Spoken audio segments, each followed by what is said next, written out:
한 3일 정도 쉬었으니까 저희 한번 복습 한번 좀 해볼까요? 일단 런타임은 모두 실행을 한번 해주시고요. 모두 실행하시고 그 셀 하나씩 보면서 셀에 있는 내용들 설명을 좀 드리도록 하겠습니다.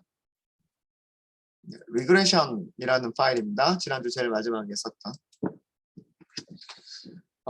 리그레션이라고 하는 것은 무엇이냐면 우리가 숫자를 예측하기 위한 그런 지도학습의 한 분야입니다. 그러니까 뭐 예를 들어서 집값을 예측을 한다거나 뭐 주식의 가격을 예측을 한다거나 뭐 날씨를 예측한다거나 아니면 뭐 요즘 같으면은 뭐 코로나 확진자 수가 코로나 환자 수가 어떻게 뭐 증가할 것이냐 감소할 것이냐 뭐 이런 것들을 과거에 그 수집된 데이터들을 이용해서 예측해보는 그런 분야를 회귀라고 하죠.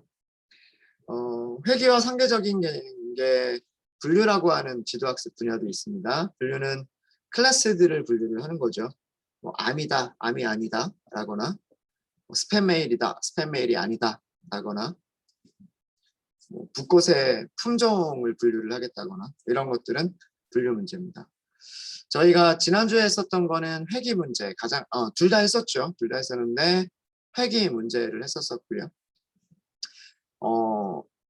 목적은 뭐였었냐면 농어라고 그러니까 생선의 종류들 중에서 농어라고 하는 생선의 종류가 있었는데 이 농어의 무게를 예측해 보자. 무게를 알 수 있겠느냐. 그러니까 뭐 저울에 달지 않아도 어떤 다른 농어의 특성들을 보고서 뭐 예를 들어서 농어의 길이를 본다거나 뭐 농어의 뭐 지느러미의 크기를 본다거나 등등등 이런 어떤 농어의 다른 특성들을 가지고서 무게를 예측할 수 있겠느냐라고 하는 게 이게 회귀 문제가 되는 거죠. 그래서 저희는 독립변수를 length만 한 거고요. 그리고 종속 변수를 weight, 무게라고 정한 겁니다. 그렇죠? 뭐 임포트 문장들이 있고요. 여기에서 scikit-learn 관련한 임포트 문장들만 좀 설명을 좀 드리도록 하겠습니다. 모델 셀렉션이라고 하는 하위 모듈에 scikit-learn 패키지가 가지고 있는 모델 셀렉션이라고 하는 모듈이 있는 거고요. 디렉토리 구조로 생각하시면 된다라고 말씀을 드렸었죠. scikit-learn이라고 하는 패키지가 있는 거고요. 그 패키지 밑에 폴더 구조처럼 있는 거예요. 그 중에 하나가 모델 셀렉션이라고 하는 거고 여기에 뭐가 있다? 여기에 여러 가지 함수들이 있는데 그 중에 하나가 train test split 즉 데이터셋이 있으면 데이터셋을 train set과 test set으로 분리를 해주는 분리를 할 때 뭐 랜덤 샘플링도 가능하고요. 순차적인 샘플링도 가능하고 스트래티파이드 샘플링도 가능한 여러 가지 기능들을 수행해 줄 수 있는 트레인 테스트 스플릿이라고 하는 함수가 있는 거고요. 그 다음에 네이버스라고 하는 또 하위 모듈이 있는 거죠. 이 네이버스라고 하는 하위 모듈은 이름에서도 알 수 있듯이 가장 가까운 이웃들을 찾는 즉 KNN과 관련된 여러 가지 클래스를 가지고 있는 그 모듈이 네이버스입니다. 그래서 KNN, K계의 가장 가까운 이웃을 사용한 분류라든가 K계의 가장 가까운 이웃을 사용한 회귀를 할 때 필요한 클래스들 그리고 함수들을 가지고 있는 그 하위 모듈이 네이버스고요. 그 다음에 매트릭스라고 하는 모듈은 이름에서도 알 수 있듯이 평가의 준거입니다. 그러니까 평가의 기준. 쉽게 얘기해서 우리가 선택한 모델이 머신러닝 모델이 모델을 얼마나 잘 설명하느냐라고 하는 것을 숫자로 점수로 계산할 수 있는 그런 여러 가지 함수들을 가지고 있는 모듈이 매트릭스죠. 평가 준거, 평가 기준 이렇게 생각하시면 됩니다. 평가 기준은 평가 준거는 뭐 분류 문제냐 회귀 문제냐에 따라서 점수를 계산하는 방법이 다르죠. 분류 문제 같으면 가장 중요한 평가 기준은 정확도가 될 겁니다. 샘플 몇 개 중에 몇 개를 가장 잘 맞추느냐, 샘플 100개 중에 몇 개를 틀리느냐, 몇 개를 맞추느냐, 뭐 이런 게 가장 중요한 평가 준거가 될 거고요. 회귀 문제, 즉 숫자를 예측하는 회귀 문제에서는 오차가 중요합니다. 오차가 작을수록 좋죠.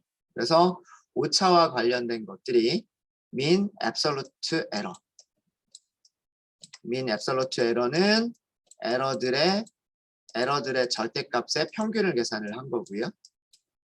mean squared error. mean squared error는 에러들의 제곱의 평균을 계산한 거고요.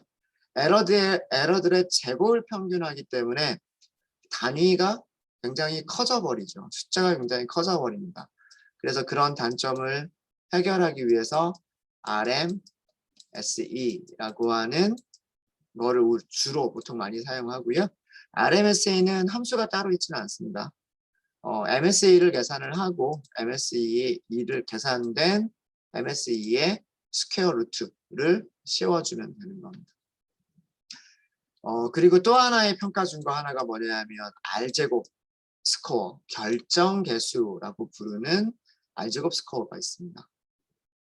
R제곱 스코어가 나온 이유는 설명을 드렸었죠. 밑에 코드 보시면 아마 그 설명되어 있는 게 있을 텐데,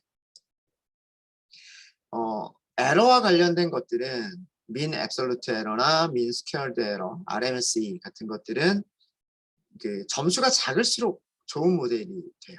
그렇죠? 에러가 작은 모델일수록 좋은 모델이니까 점수가 작은 모델이 더 좋은 모델입니다. 근데 우리가 일반적으로 할 때에는 높은 점수가 좋은 모델이고 낮은 점수가 나쁜 모델이라고 보통 생각을 하죠. 그게 통념적인 점수의 개념입니다. 그래서 그 점수의 최대값을 1로 만들어 버리고요. 그 다음에 그러니까 가장 정확하게 맞출 때는 1. 그리고 그것보다 작은 숫자들로 이루어진 뭐 0에 가까운 숫자가 될 수도 있고 0보다 작은 숫자가 나올 수도 있는 그런 개념으로 만든 게 R제곱 스코어입니다. 정확도가 최대값이 1이죠. 최소값은 0이고요. 이게 정확도란 말이에요. R제곱도 마찬가지로 R제곱은 이론적으로는 마이너스 무한대에서 1까지 가질 수 있는 게 R제곱 스코어입니다. 그래서 사이클런에서 이런 것들을 했고요. 저희가 머신러닝 모델은 지난주에 했었던 거는 회귀를 위해서 지난주에 했었던 거는 K-neighbors regressor, 즉 K개의 가장 가까운 이웃들을 사용한 회귀라고 하는 머신러닝 모델을 사용을 했고요. 일단 데이터를 준비를 해야 되니까 GitHub에 있는 CSV 파일 그 주소를 가지고 왔고 GitHub에서 직접 read CSV를 했습니다. read CSV를 해보시면 여기에는 뭐 어종, 물고기의 무게, 길이, 대각선 길이, 그 다음에 뭐 그 높이, 그 다음에 width, 두께 뭐 이런 것들이 변수로 있고요. 우리는 이 중에서 무엇만 하기로 했냐면 모든 어종을 다 사용하는 게 아니라 펄크라고 하는 어종만 선택을 하고 불리언 인덱싱을 사용을 했죠. fish.species 그러면 여기 있는 어종을 얘기를 하는 겁니다. 어종이 펄크인 녀석들만 선택하고요. 그러니까 부분집합을 만든 거죠. 그 부분집합에서 다시 정속 변수와 독립 변수를 끄집어냈어요. 우리는 농어의 길이를 가지고서 농어의 무게를 예측할 수 있을까라고 하는 문제를 해보자라고 하는 거에서 썼죠. 정속 변수는 레이블이라고 얘기를 하기도 합니다. 레이블이 그 분류 문제에서는 클래스들이 되는 거예요. 뭐 생선 어종이면 도미냐 빙어냐와 같은 그런 클래스들이 되는 거고, 숫자에서도 레이블이라고 얘기를 합니다. 이런 우리가 예측하고자 하는 값들을 레이블이라고 얘기를 합니다. 그러니까 레이블이라고 하는 용어를 여러분들이 그렇게 생각하시면 돼요. 물고기가 있는데 이렇게 물고기가 있는데 이 물고기에 딱지를 붙인 거죠. 우리말로 딱지, 영어로 레이블, 그죠? 여기를 뭐 농어 하고서 이름표를 붙일 수도 있는 거고요. 이러면 클래스가 분류 문제가 되는 거예요. 클래시피케이션이 되는 거고, 여기에 딱지를 붙였는데 얘는 5.9g 이렇게 딱지를 붙여놓으면 이거는 회귀 문제가 되는 거죠. 숫자를 예측하는. 무슨 얘기인지 아시겠죠? 그래서 레이블이라고 하는 용어를 그런 식으로 생각을 하시면 됩니다. 우리가 가지고 있는 데이터, 샘플들에다가 붙여놓은 레이블이라고 생각하시면 돼요. 네. 그리고요, 독립변수를 선택할 때 여기 내용, 괄호를 사용하시는 방법 잘 보세요. 괄호를 사용하시는 방법을 잘 보시면, 괄호를 하나만 사용을 하면 이거는 컬럼을 선택을 하는 거예요. 컬럼 하나만 선택을 하는 거여서 1차원 시리즈가 됩니다. 1차원 시리즈가 되고요. 시리즈에서 밸류를 꺼내게 되면 1차원 배열이 되는 거예요. 1차원 배열이 되는 거고, 지금 여기서는 대괄호를 2개를 썼죠. 앞에 있는 대괄호는 뭐냐면, 앞에 있는 대괄호는 인덱스. 이렇게. 이거는 인덱스를 선택하겠다라는 뜻이에요. 인덱스를 선택하겠다는 뜻이고, 안쪽에 대괄호가 있죠. 이 안쪽에 있는 대괄호는 뭐냐면, 리스트를 만들어주는 대괄호예요. 그러니까 문자열 2개를 갖는 리스트다. 근데 지금 여기서는 문자열 몇 개를 갖는, 문자열 1개를 갖는 리스트다. 그런 의미인 거예요. 자, 안쪽에 있는 대괄호는 리스트를 의미합니다. 인덱스로 리스트를 전달하는 경우는 어떤 경우다? 데이터 프레임에서 컬럼을 1개 이상 선택하는 부분 집합. 데이터 프레임을 만들어내겠다라는 뜻이에요. 데이터 프레임을 만들겠다. 제가 1개 이상이라고 말씀드렸죠. 1개일 수도 있는 거예요. 1개일 수도. 어쨌든 결과는 뭐가 되는 거냐? 이렇게 인덱스를 리스트로 전달하면 결과는 데이터 프레임이 되는 거예요. 그래서 데이터 프레임에서 values를 꺼내게 되면 2차원 배열. 이렇게 레이블은 1차원 배열로 하고, 그 다음에 피처, 특성들은 2차원 배열로 하는 이유는 머신러닝 알고리즘, scikit-learn이라고 하는 이 패키지가 특성들은 2차원 배열인 거를 가정을 하고요. 그 다음에 레이블들은 1차원 배열인 거를 가정해서 함수들이 만들어져 있기 때문에 그렇습니다. 그래서 물론 때로는 특성들의 1차원 배열을 넘겨도 동작할 수도 있고 안 할 수도 있어요. 그거는 문서를 보셔야 돼요.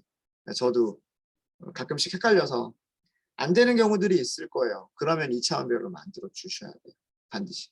근데 항상 2차원 배열로 만들어서 보내면 에러가 발생하지 않습니다. 그래서 아예 그렇게 기억해 버리시는 게 좋아요. scikit-learn을 사용하실 때 대문자 X, 그러면 이거는 2차원 2D 어레이. 이렇게 생각하시면 되는 거고요. 소문자 Y 이렇게 써주면 이거는 1차원 어레이. 이렇게 생각하시면 돼요. 그래서 아규먼트가 대문자로 되어 있더라. 그럼 2차원 배열로 만들어서 넘겨주시는 게 안전한 거예요. 안전하고, 아규먼트가 소문자로 지정이 되어 있더라. 그러면은 1차원 배열로 넘겨주시는 게 맞습니다. 그런 내용이고요. 그래서 원소가 1개짜리 2차원 배열인 거예요. 그런 거고, 아래쪽은 시각화를 한 거예요. 그래서 농어의 무게와 농어의 길이를 독립변수 무게를 y축으로 했고요. 그래서 그리고 죄송합니다. 종속변수 무게를 y축으로 한 거고요. 그 다음에 독립변수 length를 x축으로 한 거죠. 그래서 우리는 여기에서 뭐 a 곱하기 length 더하기 b라고 하는 뭐 1차원식을 찾을 수도 있는 거고요. 뭐 아니면 무게는 a 곱하기 뭐 length의 제곱 b 곱하기 length 뭐 더하기 c 뭐 이런 2차원 곡선을 찾을 수도 있는 거고, 뭐 문제에 따라서 여러 가지를 할 수도 있는 겁니다. 요거는 선형회기. 이 선형회기를 오늘 다룰 거예요. 선형회기를 오늘 다룰 거고요. 이거는 공식을 만들어서 하는 거예요. 공식을 만들어서 그 공식을 가지고서 다른 예측값들을 찾겠다라고 하는 거고요. 그래프 보시면 대략 어떤 모양의 그래프를 찾으면, 어떤 모양의 어떤 방정식을 찾으면, 이런 방정식을 찾으면 예측이 비슷하게 예측이 되겠구나 라고 하는 게 보이시죠? 그렇죠? 그래서 그 시각화가 때로는 굉장히 중요합니다. 이렇게 시각화만 잘해 보셔도 어떻게 예측을 하면 좋겠구나, 뭐 1차 방정식을 사용하면 좋겠구나, 2차 방정식을 사용하면 좋겠구나, 혹은 뭐 3차 방정식을 사용하면 좋겠구나 등등등, 뭐 그런 것들을 뭐 보실 수 있으세요. 자, 그런 거고요. 그래서 저희는 x하고 y라고 하는 변수가 있어요. x하고 y라고 하는 변수가 있는데 x는 2차원 배열. 모양을 잘 보세요. 여기 끝에 1이 들어가 있죠. 이거는 2차원 배열이에요. 어떤 로우가 56개, 그 다음에 컬럼이 1개, 컬럼 1개짜리, 컬럼 1개짜리 2차원 배열인 거고요. 여기서 y의 쉐입 보세요. y의 쉐입은 요거예요. 요 부분이에요. y 쉐입은 숫자가 하나밖에 없죠. 튜플인데 숫자를 하나만 저장하고 있는 튜플이란 말이에요. 1차원 배열이라고 하는 뜻입니다. 1차원 배열. 원소를 56개를 갖는 1차원 배열. 자, 이렇게 해서 x하고 y라고 하는 변수는 전체 집합, 전체 샘플인 거예요. 전체 샘플인 거고, 항상 머신러닝 알고리즘을 훈련시키기 전에, 모델을 훈련시키기 전에요, 항상 무엇을 먼저 하셔야 되냐면 트레인셋과 테스트셋을 나누시는 게 좋습니다. 왜 나누셔야 되냐면 트레인셋을 가지고서 모델을 피팅을 시키고요. 데이터들의 모델을 맞추는 거죠. 트레인셋을 가지고서 모델을 피팅을 시키고, 그 트레인셋을 가지고서 예측을 해볼 수도 있어요. 근데 그 트레인셋에서 예측된 그 값들이 훈련되지 않은 샘플들에서 그 예측했을 때 나오는 뭐 정확도라든가 혹은 오차라든가 이런 것과 유사할지 유사하지 않을지는 모른단 말이에요.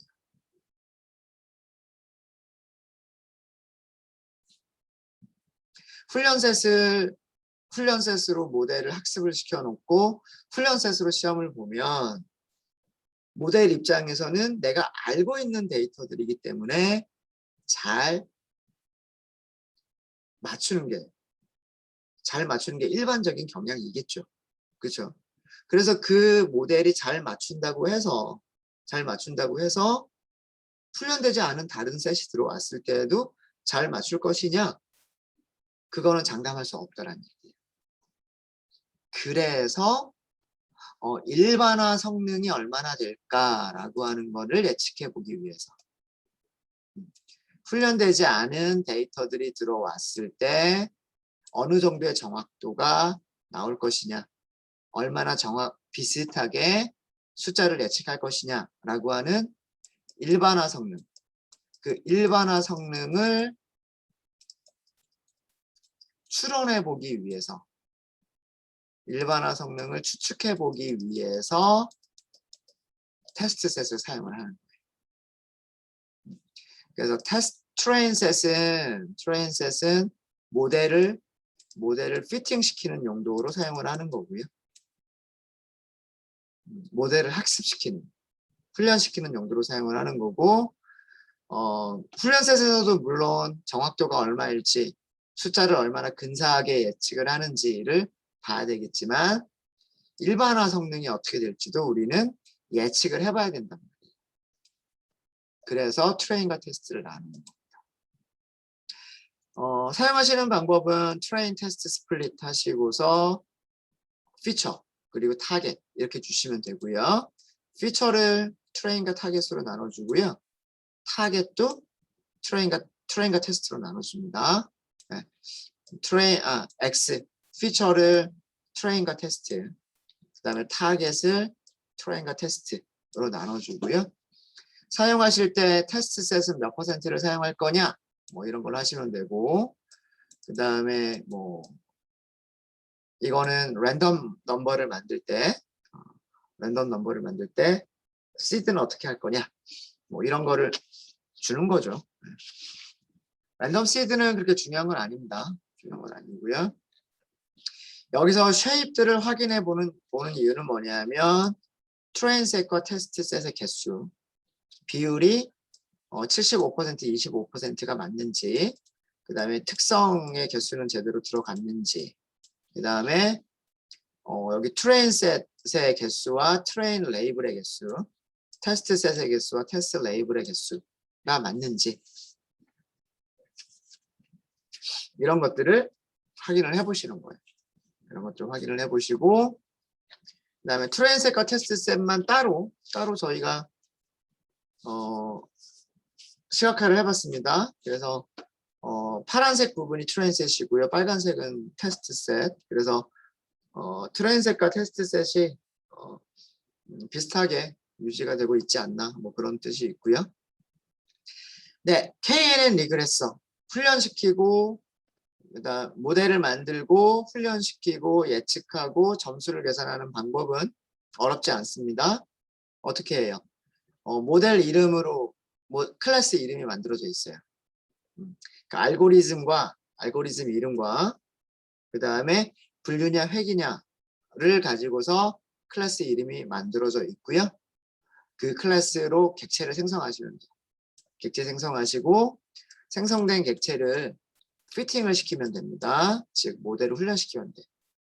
훈련시킬 때에는 훈련 특성과 훈련 레이블을 주시면 되는 거고요. 그러면 훈련이 끝나요. 훈련이 끝나고 나서 예측을 해요. 예측을 합니다. 그래서 예측값들이 나오죠. 이 예측값들은 어떻게 계산이 된 거냐? KNN 같은 경우에는요. 자, 지금 보시면 트레인셋을 훈련을 시켰고요. X트레인을 훈련을 시켰고 X트레인을 예측하겠다고 한 거예요. 그렇죠? X트레인을 예측하겠다고 한 거고요. 자, 그 얘기는 무슨 얘기냐면 여기 파란색만 보시면 돼요. 파란색들만 가지고서 모델을 피팅을 한 거예요. 즉 거리를 계산할 수 있는 샘플들을 가지고 있는 거죠. 가지고 있는 거고, 자 이제 예측하기 위해서 트레인셋 중에 있는 샘플 하나를 선택을 해요. 자 그럼 이 샘플은 길이가 얼마짜리냐면 길이가 40보다 조금 작겠네요. 여기서 제일 가까운 녀석들을 찾는 거예요. 여기서 제일 가까운 녀석은 아마 여기가 첫 번째 제일 가까운 녀석일 것 같고요. 그 다음에 두 번째 여기가 두 번째로 가까운 녀석일 것 같고요.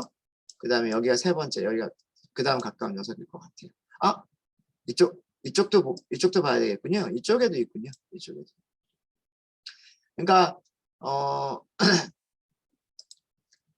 거리만 보셔야 됩니다. 보실 때 독립변수는 거리만 있으니까 얘 입장에서는 제일 가까운 게 얘네들이 제일 가까운 거랍니다. 얘는 x축이 서로 같아요. 그 다음에 얘는 조금 떨어져 있고 얘는 조금 더 떨어져 있고 조금 더 떨어져 있고 그렇죠. 제일 가까운 녀석들을 찾았어요. 제일 가까운 녀석들 5개를 찾습니다. 그 5개의 무엇을 본다? 레이블을 알고 있죠. 그렇죠? 레이블을 알고 있단 말이에요. 가장 가까운 이웃 5개의 무게를 알고 있단 말이에요. 그러면 이 무게들의 무엇을 계산한다? 평균을 계산한다. 내가 예측하고 싶은 샘플에 가장 가까운 이웃들을 찾은 다음에 그 이웃들의 레이블을 알고 있잖아요. 지도학습이니까. 그 샘플들의 가장 가까운 이웃들의 무게를 알고 있단 말이에요. 그 무게의 평균을 계산을 하는 거예요. 그런 식으로 예측값을 찾아내는 거예요. 그래서 실제값하고 비교해 보시면은요, 85라고 하는 실제값을 88.6으로 예측을 한 거고요. 135라고 하는 실제값을 123으로 예측을 한 거예요. 그래서 훈련셋에서 MSE 혹은 뭐 MAE 혹은 R제곱 스코어 이런 것들을 계산할 수가 있어요. 점수를 계산하실 때에는 실제값하고요. 그러니까 실제 레이블이죠. 실제 레이블과 예측된 레이블을 주면 점수를 계산할 수가 있습니다. 이거는 폐기 문제든 분류 문제든 그리고 어떤 지표들이든 다 똑같은 방식으로 구성이 되어 있어요. 무슨 얘기인지 아시겠죠? 네. 훈련셋, 훈련 레이블, 실제 레이블, 그리고 예측 레이블. 실제 레이블, 예측 레이블. 이렇게 주시면 계산을 할 수가 있습니다. 그러니까 mean squared error, mean squared error의 루트를 씌워준 게 RMSE, mean absolute error. 그 다음에 뭐 R제곱 스코어 이런 것들이 있습니다. R제곱 스코어가 1에 가까운 값이에요. 그래서 이거 나쁘지 않은 그런 결과예요. 이 정도면 회기 문제에서.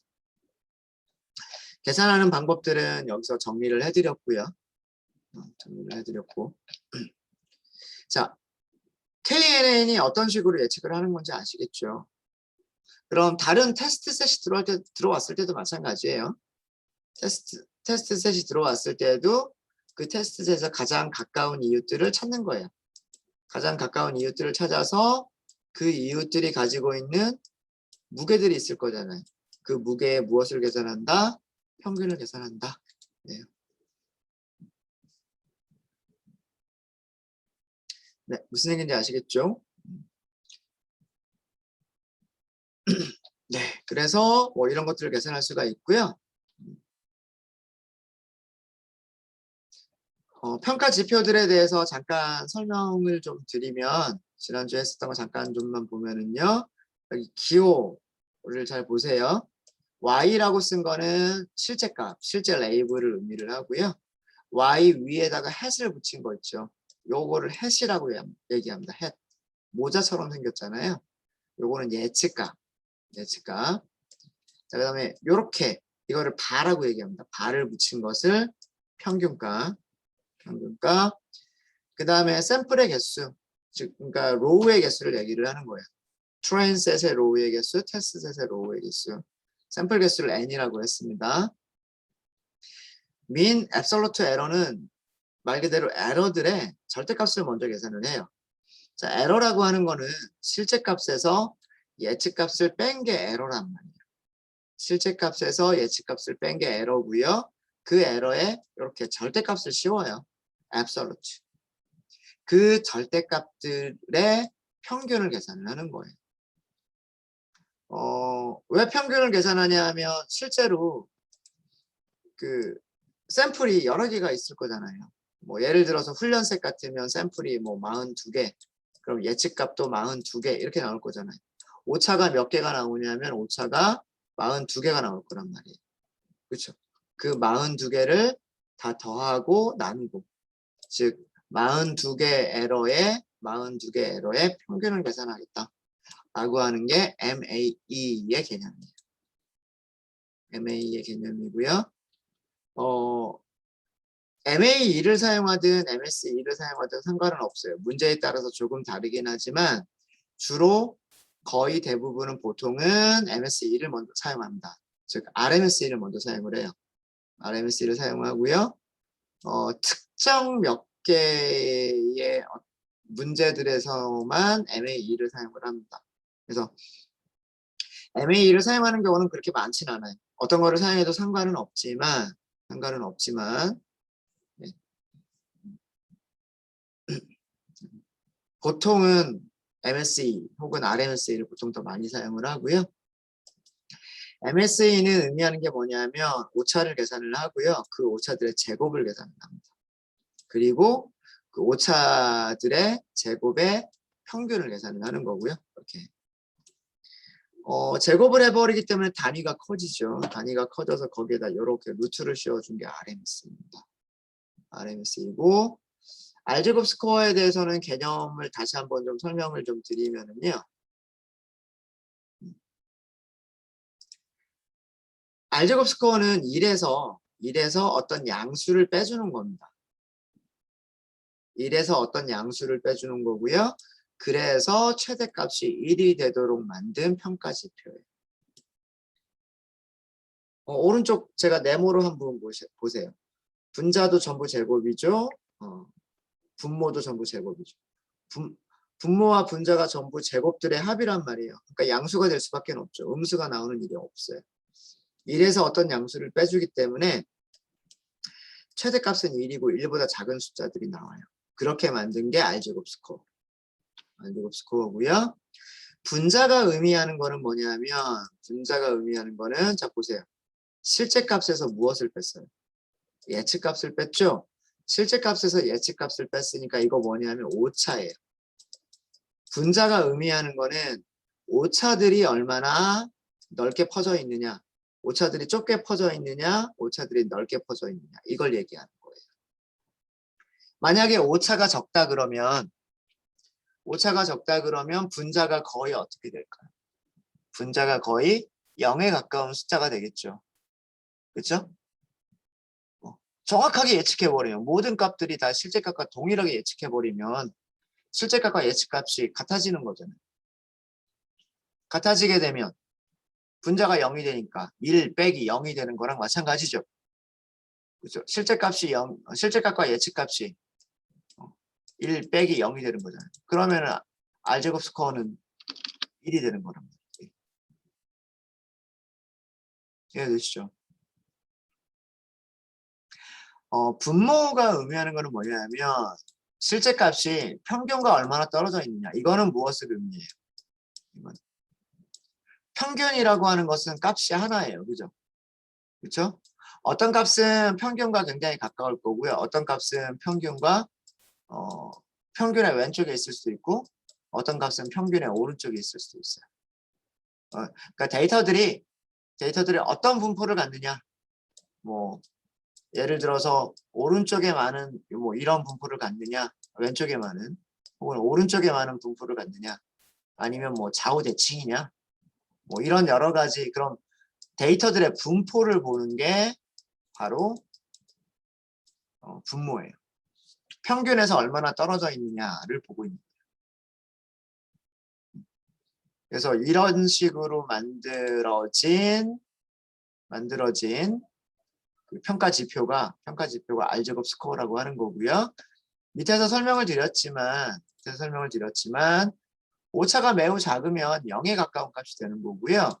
오차가 매우 커지면 여기서 이 오차가 매우 커지면 1에서 빼기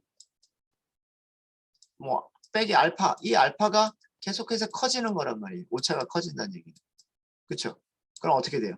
점점 작아지겠죠. 그래서 음수가 나올 수도 있어요. 음수가 나올 수도 있는 거고요. 만약에 우리 모델이 모든 예측값을 평균값으로만 예측을 해버려요. 모든 샘플에 대해서 예측값을 평균이라고만 얘기를 해버리는 거예요. 이거 마치 그런 거랑 똑같죠. 학교에서 학생들의 키를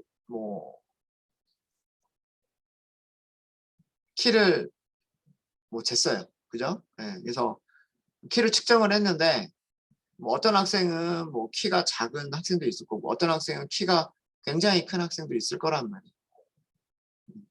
근데 A반에서는 키가 170입니다. 모든 학생을 다 뭐라고만 얘기해버리는 거예요. 평균으로만 얘기를 해버리는 거죠. 대한민국 남성의 평균 키는 얼마입니다. 대한민국 여성의 평균 키는 얼마입니다. 뭐 이렇게 얘기해 버린다는 얘기는 뭐냐면 대한민국 모든 남성의 키를 하나로 예측을 해버리는 거죠. 대한민국 모든 여성의 키를 하나로 예측을 해버리는 거예요. 모든 샘플에 대해서 모든 예측값을 평균으로 해버리는 그런 모델도 있겠죠. 자, 만약에 그럼 오차가 뭐가 돼요? 오차가 y 빼기 y 바가 되겠죠. 그럼 분모랑 분자랑 어때요? 분모랑 분자랑 같아지죠. 같아지면 1이잖아요. 그쵸? 그러면 1 빼기 1이니까 결정계수는 0이 되는 거예요.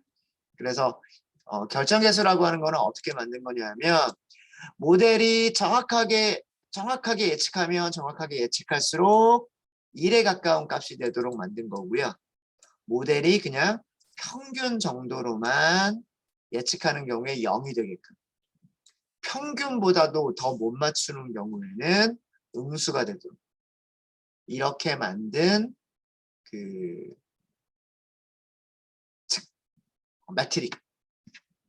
매트릭이 알제곱 스코어예요.